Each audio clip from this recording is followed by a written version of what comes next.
வணக்கம் நண்பர்களே. சில காதல்கள் முதல் பார்வையிலேயே தொடங்குவதில்லை. ஒருவரை ஒருவர் புரிந்து கொள்ளும் ஒவ்வொரு தருணத்திலும் மெல்ல மெல்ல பிறக்கிறது.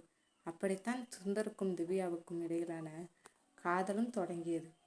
அது பெரிய வார்த்தைகளால் சொல்லப்பட்ட காதல் இல்லை. நீ இருக்கிறாய் என்பதே போதும் என்று மனதுக்குள் உணர்ந்த காதல். சுந்தர் அமைதியானவன், அதிகமாக பேச மாட்டான். ஆனால் அவன் மனதில் தோன்றும் உணர்வுகளை அவன் கண்கள் மட்டும் மறைக்கவே மறைக்கும்.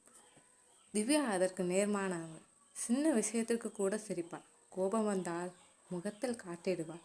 ஆனால் அவள் மனதில் இருக்கும் வலியை மட்டும் யாரிடமும் காட்ட மாட்டாள். அன்று மாலை மழை பெய்து கொண்டிருந்தது. திவ்யா பேருந்து நிறுத்தத்தில் தனியாக நின்று கொண்டிருந்தாள். கையில் இருந்த குடை காற்றில் திரும்பி விழுந்தது. அதை பார்த்த சுந்தர் மெதுவாக அருகில் வந்தான். குடை சரி பண்ணட்டுமா? திவ்யா அவனை பார்த்தாள். வேண்டாம், நான் பார்த்துக்கிறேன், சரி என்று சொல்லிவிட்டு சுந்தர் அங்கிருந்து நகர்ந்தான். சில அடிகள் சென்றதும் திவ்யா அவனை அழைத்தாள். சுந்தர். அவன் திரும்பி பார்த்தான். எப்படி என் பெயர் தெரியும்? திவ்யா சிரித்தாள். நம்ம ஆஃபீஸில் எல்லாருக்கும் உன்னை தெரியும். அவன் சிரித்தான். அப்படியா? ஆமாம், நீங்கள் ரொம்ப அமைதியானவராம். யார் சொன்னது? எல்லோரும். அப்போ நீங்கள்? நானும் அதைத்தான் நினைச்சேன். சுந்தர் சிரித்தான். அந்த சின்ன உரையாடல் அவர்களுடைய வாழ்க்கையில் பெரிய கதைக்கு முதல் பக்கமாக மாறியது. மெல்ல வந்த நெருக்கம். அடுத்த சில நாட்களில் அவர்கள் பேச ஆரம்பித்தார்கள். முதலில் வேலை பற்றி தான். பிறகு சாப்பிட்டியா, வீட்டுக்கு போயிட்டியா, மழை வருது, கவனமாக போ என்று சின்ன சின்ன அக்கறைகள். அந்த அக்கறைகள் தான் ஒரு நாள் காதலாக மாறும் என்று இருவருக்கும் அப்போது தெரியவில்லை. ஒரு நாள் திவ்யா மிகவும் அமைதியாக இருந்தார். சுந்தர் கேட்டான், என்னாச்சு? ஒன்றுமில்லை. நீங்கள் ஒன்றுமில்லைன்னு சொல்கிற நேரத்தில் தான் ஏதோ இருக்கும். திவ்யா அவனை பார்த்தாள். என்னை இவ்வளவு கவனிக்கிறீங்களா? சுந்தர் சில நொடிகள் அமைதியாக இருந்தான். தெரியல. என்ன தெரியல? உங்களை கவனிக்கிறேனா? இல்லை, உங்களை பற்றி நினைக்கிறேனான்னு. திவ்யாவின் முகத்தில் ஒரு சிறிய புன்னகை. இந்த புன்னகையை பார்த்த சுந்தரின் மனதில் ஏதோ ஒன்று மாறியது. சொல்லாத காதல். காதல் சில நேரங்களில் நான் உன்னை காதலிக்கிறேன் என்று சொல்லப்படுவதில்லை. ஒருவர் பேசாமல் இருந்தால் என்னாச்சு என்று கேட்பதில் இருக்கும். ஒருவர் சோர்வாக இருந்தால் நீ ஓய்விடு, நான் பார்த்துக்கிறேன் என்று சொல்வதில் இருக்கும். திவ்யாவுக்கும் சுந்தருக்கும் அந்த மாதிரியான காதல் தான் உருவானது. ஒரு மாலை திவ்யா கேட்டாள், சுந்தர், உங்களுக்கு என்னை பிடிக்குமா? சுந்தர் அவளை பார்த்தான். ஏன் திடீர்னு கேட்குறீங்க? சும்மா சும்மா கேட்குற கேள்வியா இது? திவ்யா சிரித்தாள். பதில் சொல்லுங்க. சுந்தர் மெதுவாக சொன்னான். பிடிக்கிறது. திவ்யாவின் கண்கள் அவனை தேடின. எவ்வளவு? சுந்தர் சிரித்தான். அதை அளக்க முடியாது. அவள் தலையை தாழ்த்தி கொண்டாள். அப்படியா? ஆமாம், எனக்கும். அவள் சொல்லாமல் நிறுத்தினாள். எனக்கும் என்ன? ஒன்றுமில்லை. சுந்தர் சிரித்தான். ஒரு நாள் நீங்களே சொல்லுவீங்க. காதல் நெருக்கம். அன்று இரவு திவ்யாவுக்கு சுந்தரின் வார்த்தைகள் நினைவில் வந்து கொண்டே இருந்தது. அவள் கைபேசியை எடுத்தாள். தூங்கிட்டீங்களா? சில நொடிகள் பதில் வந்தது. இல்லை. என்ன பண்ணுறீங்க? உங்களை பற்றி தான் நினைச்சிட்டு இருக்கேன். அதை பார்த்ததும் திவ்யாவின் முகத்தில் வெட்கமான புன்னகை. அவள் பதில் எழுதினாள். என்னை பற்றி என்ன நினைக்கிறீங்க? உங்கள் சிரிப்பை பற்றி. அவ்வளவுதானா? இல்லை, வேற.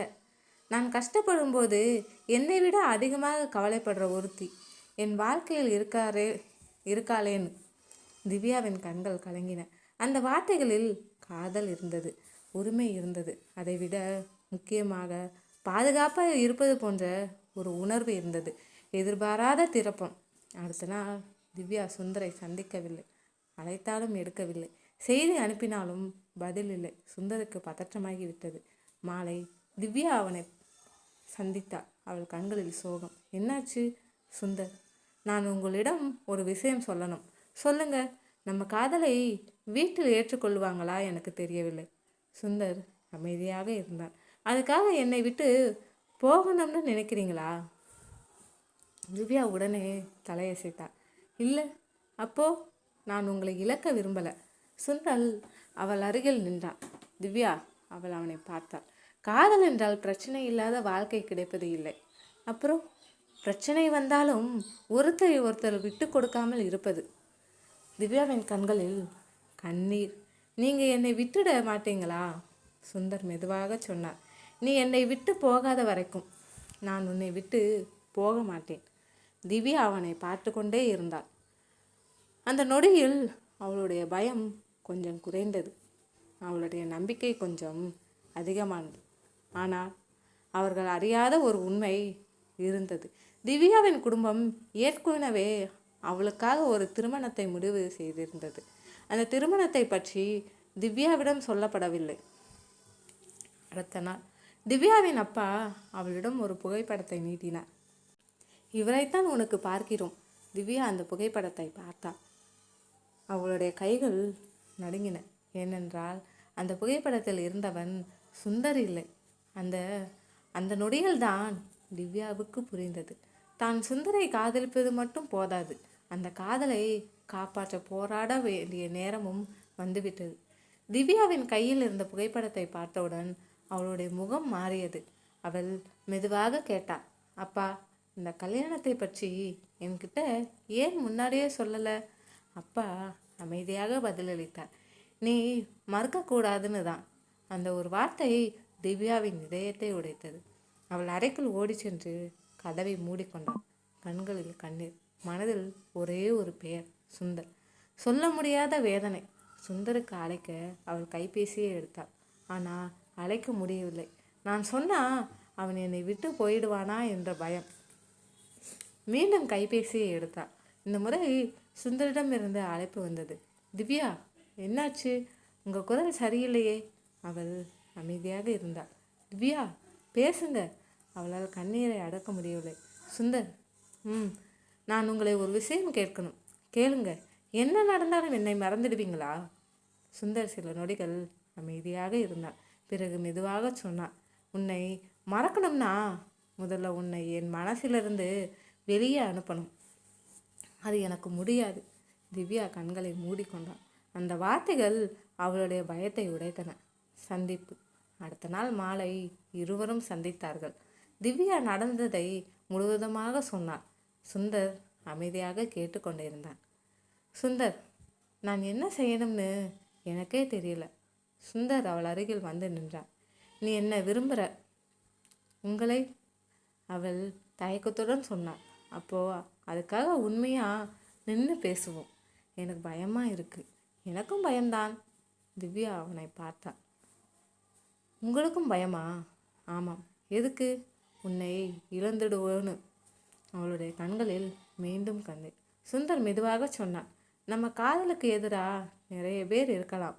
ஆனால் நம்ம இருவரும் ஒருத்தருக்கு ஒருத்தர் எதிரியாக மாறக்கூடாது. ஒரு நெருக்கமான தருணம். மழை மெதுவாக பெய்ய ஆரம்பித்தது. திவ்யா கண்ணீரை துடைத்து கொண்டாள். சுந்தர், நான் உங்களை நம்பலாமா? அவன் அவளை நேராக பார்த்தான். உனக்கு என்னை நம்புறதுக்கு ஒரு காரணம் தேவைப்பட்டா. சிறிது நேரம் அமைதியாக இருந்தான். என் வாழ்க்கை முழுவதையும் உன் முன்னாடி வைக்கிறேன். திவ்யா மெதுவாக சிரித்தாள். அவள் அருகில் வந்து நின்றாள். இருவருக்கும் இடையில் சில அங்குலங்கள் மட்டுமே. அந்த நொடியில் எந்த வார்த்தையும் தேவையில்லை. அவள் கண்களில் இருந்த காதலை சுந்தர் புரிந்து கொண்டான். அவன் மெதுவாக அவளுடைய கையை பிடித்தான். திவ்யா அந்த கையை விடவில்லை. இந்த கை வாழ்க்கை முழுக்க என்னோட இருக்குமா என்று அவள் கேட்டாள். சுந்தர் புன்னகையுடன் சொன்னான், கையை பிடிப்பது மட்டும் காதல் இல்லை. நீ தடுமாறும்போது உன்னை தாங்கிறது தான் காதல். திவ்யா அவன் தோளில் சாய்ந்தாள். அந்த மழை நேரத்தில் 2 மனங்கள் மட்டும் பேசி கொண்டிருந்தன. அடுத்த நாள் சுந்தர் திவ்யாவின் வீட்டிற்குள் சென்றான். அவளுடைய குடும்பத்தினர் அனைவரும் இருந்தார்கள். திவ்யா அப்பா கோபமாக கேட்டார், நீங்கள் இங்கே ஏன் வந்திருக்கீங்க? சுந்தர் அமைதியாக பதிலளித்தான். திவ்யாவை கேட்க வரல. அனைவரும் அவனை பார்த்தார்கள். என்ன சொல்கிற? அவளுடைய வாழ்க்கையை முடிவு செய்ய வரல. அவள் மனசில் என்ன இருக்குன்னு உங்களிடம் சொல்ல வரேன். திவ்யாவின் அப்பா அமைதியாக இருந்தார். அவளை நான் காதலிக்கிறேன். திவ்யாவின் கண்களில் கண்ணீர். சுந்தர் தொடர்ந்தான், ஆனால் உங்கள் மகளை உங்களிடம் இருந்து பிரிக்க நான் விரும்பலை. அனைவரும் அதிர்ச்சியுடன் பார்த்தனர். அவள் உங்களுடைய மகளாக இருந்ததைப் போலவே என் வாழ்க்கையிலும் அவள் முக்கியமானவள். திவ்யாவின் அப்பாவின் முகம் சற்று மாறியது. என்னால் அவளை சந்தோஷமாக வைத்திருக்க முடியும் என்று நான் உறுதி சொல்ல மாட்டேன். சிறிது நேரம் அமைதியாக இருந்தான். என்ன ஏன்னா வாழ்க்கையில் என்ன நடக்கும் என்று யாருக்கும் தெரியாது. ஆனால் அவன் திவ்யாவை பார்த்தான். அவள் அழும் நேரத்தில் அவளுடன் இருப்பேன். அவள் விழும் நேரத்தில் அவளை எழுப்புவேன். அவள் பயப்படும் நேரத்தில் அவளுக்கு துணையாக இருப்பேன். திவ்யாவின் கண்களில் கண்ணீர் வழிந்தது. திவ்யாவின் அப்பா மெதுவாக அவளிடம் திரும்பினார். திவ்யா, அவள் கண்ணீருடன் நின்றாள். நீ உண்மையாகவே இவரைத்தான் விரும்புறியா? அவள் சுந்தரை பார்த்தாள். பிறகு தன் அப்பாவை நோக்கி சொன்னாள். அப்பா, இவரை இல்லாமல் வாழ முடியும். ஆனால் இவரோட வாழணும்னு தான் என் மனசு ஆசைப்படுது. அந்த வார்த்தைக்கு பிறகு நீண்ட அமைதி. பிறகு திவ்யாவின் அப்பா சுந்தரை பார்த்தார். என் மகளை சந்தோஷமாக பார்த்துக்க முடியுமா? சுந்தர் சிரித்தான். அவள் சந்தோஷமாக இருக்க நான் முயற்சி செய்ய மாட்டேன். அனைவரும் அவனை பார்த்தனர். அவள் சந்தோஷமாக இருக்கிற வாழ்க்கையை உருவாக்க முயற்சி செய்வன். திவ்யாவின் அப்பாவின் கண்களில் ஒரு சிறிய புன்னகை. அவள் தலையசைத்தார். வெளியே வந்ததும் திவ்யா சுந்தரை பார்த்தாள். நன்றி. எதுக்கு? என்னை விட்டுடாமல் இருந்ததுக்கு. சுந்தர் மெதுவாக சொன்னார். நீ என் வாழ்க்கையில் வந்ததுக்கு நான் உனக்கு நன்றி சொல்லணும். சுந்தர், ஒரு விஷயம் சொல்லட்டுமா? சொல்லு. நான் உங்களை காதலிக்கிறேன். சுந்தர் சிரித்தான். இப்போதான் சொல்றியா? ஆமாம், நான் எவ்வளவு நாளாக காத்திருந்தேன் தெரியுமா? திவ்யா சிரித்தார். சுந்தர் அவளுடைய கையை மீண்டும் பிடித்தான். காதல் நெருக்கம் என்பது அருகில் இருப்பது மட்டும் இல்லை திவ்யா. உன் மனசுக்கு நான் அருகில் இருக்கிறேன் என்பதுதான் எனக்கு கிடைத்த மிகப்பெரிய சந்தோஷம். திவ்யா அவன் கையை இறுக்கமாக பிடித்தாள். அப்படின்னா இனிமேல் சுந்தர் புன்னகையுடன், இனிமேல் காதலர்களாக மட்டும் இல்லை, வாழ்க்கை முழுக்க ஒருவருக்கொருவர் துணையா? அந்த மாலை மழை நின்றது. ஆனால் அவர்களுடைய காதல் அந்த நாளிலிருந்து தான் உண்மையாக தொடங்கியது. மறக்காமல் சேனலை சப்ஸ்கிரைப் செய்து லைக் செய்யுங்கள். மற்றவர்களுக்கும் ஷேர் செய்யுங்கள். நாளைய வீடியோவில் சந்திப்போம்.